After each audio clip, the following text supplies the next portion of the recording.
Okay, it's day 100. This is going to be a fun one.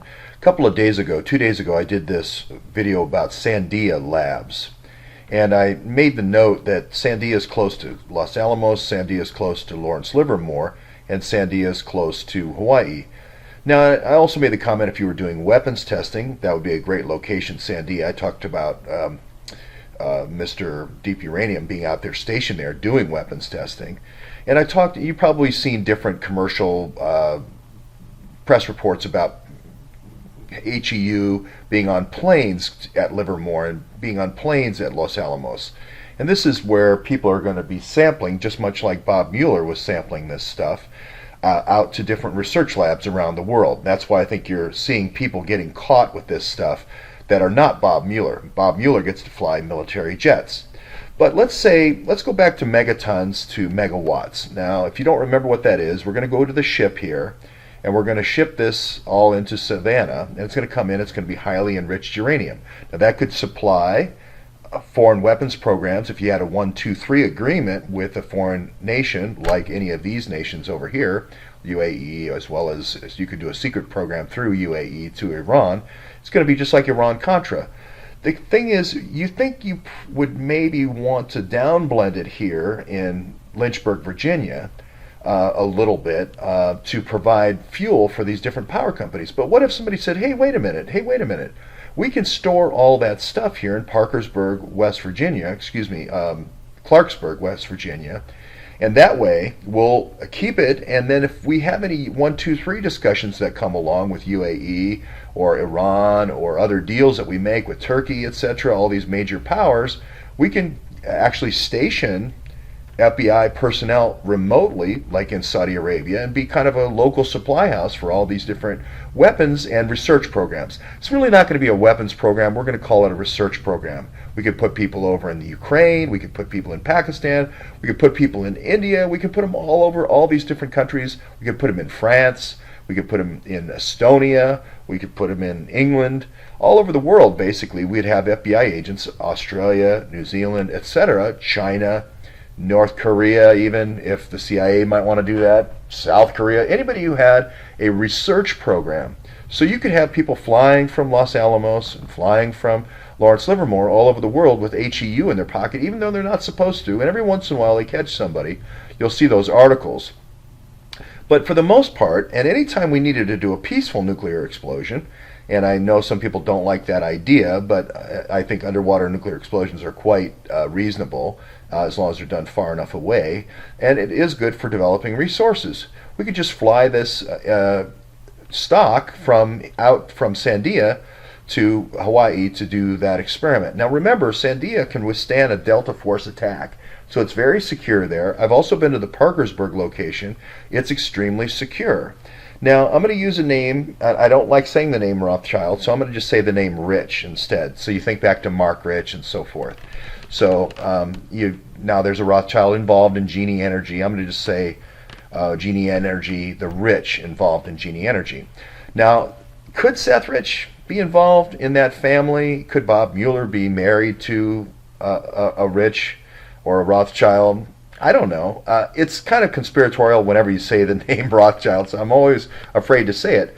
But he does have a couple of relatives out here. There's a Susan out here, I believe, that works for Northrop Grumman, or has a son named Aaron that works for Northrop Grumman. I think Seth Rich's real name is Aaron Rich, and he works at Northrop Grumman. As I've said before, this whole thing kind of centers around space and nuclear. The space side is more the Comey side with Lockheed and so forth and Bridgewater, those investments, and the nuclear side is really the Bob Mueller side, along with, I think, there's going to be a contractor for General Dynamics that's going to be the McCabe side. So I think there's going to be three families that are all going to be kind of in this cabal, I guess you would say.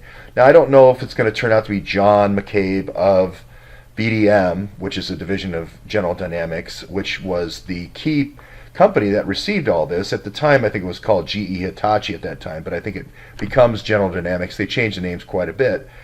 And that's where Andy really becomes the third leg of the chair here. Andy really is the family that's controlling the reception of the of the uranium. So the GE Hitachi program that we've been talking about, this third generation of Silex equipment that spins this stuff potentially much more efficiently than gas diffusion turbines, centrifuges, is what we're talking about. So third generation laser Silex is supposedly going to be 10 times better. Well, that was known back in 1994 as this ore was coming in. Wouldn't you want to just say, hey, wait, you're a Rothschild, you're a Rich, you're a whatever. If we're all involved in this, we're all government contractors, shouldn't we sit on this? Isn't there going to be a research need from some of these countries over the next couple of years? Shouldn't we sit on this and wait? We can always go to Wyoming. Remember, Wyoming has that Shinko Lobwe mine. That's the mine that feeds that power plant, the Idaho National Labs, for these nuclear sub-power plant development. While we're sitting and waiting to see if this technology comes out, we can just feed it through there, out to these power plants being made. Now, I believe General Dynamics is also the company that makes these power plants. I think it's a division of General Dynamics. I think it's going to be Austal, or it's also going to be Electric Boat. But a division of General Dynamics makes it. So, hey, let's not go crazy. Let's stay right here in Savannah, the home of the Navy nuclear system. Let's send out these HEU systems. Let's use the HEU for our nuclear Navy. As the 1, 2, 3 agreements come in, we'll have another need there. And also we'll have a research need around the world for the different developing research programs around the world through Los Alamos and Lawrence Livermore. Lawrence Livermore will kind of cover the Russians and kind of cover the Chinese. I believe Los Alamos is going to be more for the Europeans. Then, well, every once in a while we'll do a peaceful nuclear explosion potentially to see if there's oil or gas somewhere. And we'll have a pretty good system for taking this HEU, which is down in Savannah. It could be at the Savannah River site, which is also a highly secure site. Or if I'm Andrew McCabe, I would prefer that it would be in Clarksburg. That I know that's Andy McCabe's vault. He loves that. He calls it the FBI vault. It's called the FBI vault. That's where I would keep it. Now, the other thing is nuclear waste. The nuclear waste in this system is in Y12 here. This is in Knoxville, Tennessee. And also I've got a nuclear waste site out here in Battelle, that Battelle manages out here in Washington. It goes to different government contractors. But in these tailings that are made from these processes, when you're spinning uranium, there's these tailings. And the tailings are still, they're about 0.5% of uranium. If we could spin those, if we could somehow spin those and get those up to the 3% requirement or the 2% requirement for fuel, we could backfill the uranium need, the low enriched uranium need, the 1 or 2% need or 3% need, with these tailings potentially. So what if we did this? Since we don't own these centrifuges here, let's start a program in 2003 that's experimental, and we'll get all the best and latest, greatest centrifuges here. But then we'll kill the project, and that is exactly what happened. And I'll try to pick the right article here. There. So U.S. enrichment, all the players there are going to do this research process, and they're going to focus on American centrifuge in Piketown, Ohio. So we're going to start that in 2003. Then that's going to fail, right? That's going to fail. And then we're going to say, well, we're going to buy the centrifuges on 10 cents on the dollar, and we'll just move them all down here to near Sandia in Eunice, here in the corner at the National Enrichment Center. We own that, so now we can spin these older tailings, and we can also be experimenting on the tailings with this laser enrichment. So maybe that'll work. So all of a sudden, this nuclear waste, which is good for nothing, right? Now, some of it, the waste is just water and acid and so forth, and that you can't do anything with. But the tailings, this depleted uranium, we can do weapons with that depleted uranium for an arms business through South Carolina and through the port of Norfolk, through General Grange, or we can experiment with it on trying to reprocess it to fill this Tennessee Valley Authority. Most of the nuclear reactor customers are in this Tennessee Valley Authority, which we control. Okay, so we're in control of this tight system here.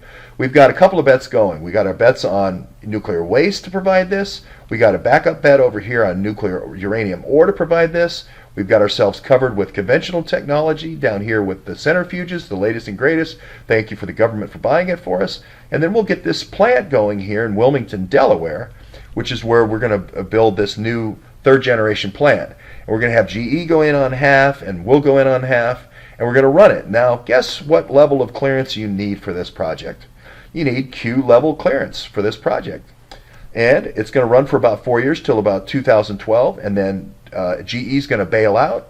And guess what? Half of this is owned by Australia. Now, I'm not going to say it's Downer, but I'm going to just guess right now Downer's going to be involved because he's going to be giving back the guy who supposedly has the drink in the bar with Papadopoulos. The great thing about this is everybody wants to get in the act on these school plays, and they just give away all their participants. But anyway, we'll see if it's Downer. I think it's going to be Downer, but we'll wait and see.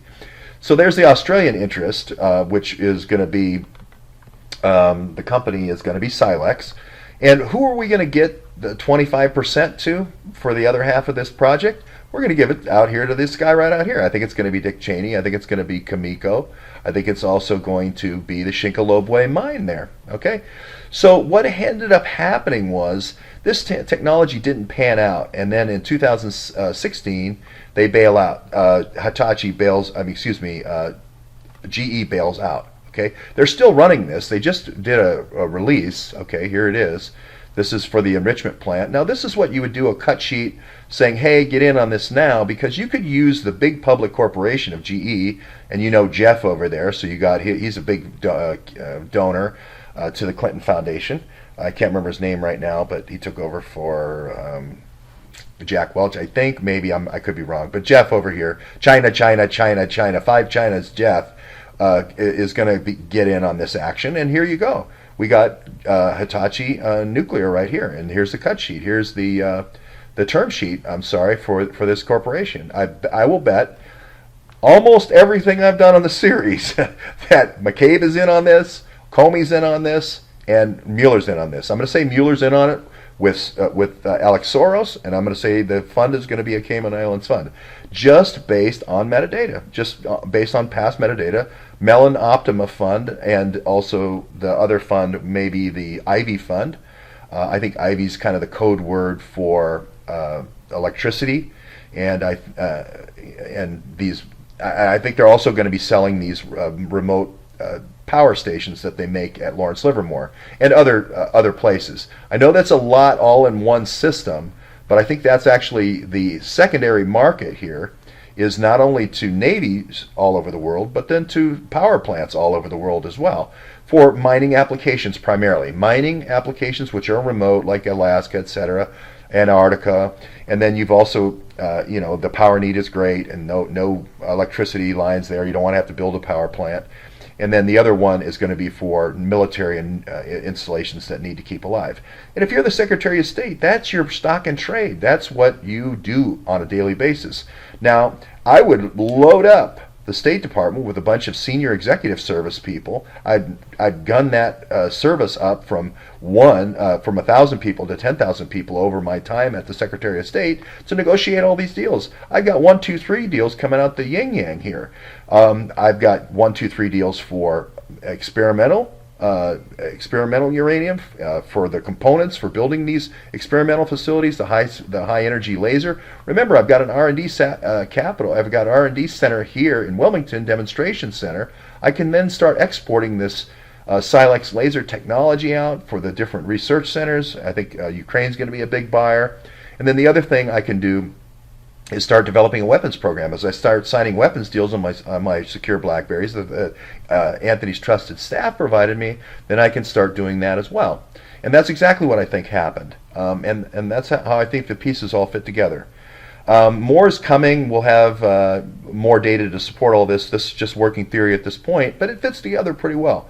And I do think Seth Rich is alive. I think his name is Adam Rothschild, or Aaron Rothschild, excuse me. I think he's going to be in Broomfield, Colorado, somewhere around there. And everybody's going to be, all the kids are going to get involved in the government contracting for purchasing this stuff, developing projects. It only makes sense if the parents are involved upstream in all the big projects. Wouldn't you want your kids involved in the downstream, in the contracting agencies, in the supply tree and the supply chain?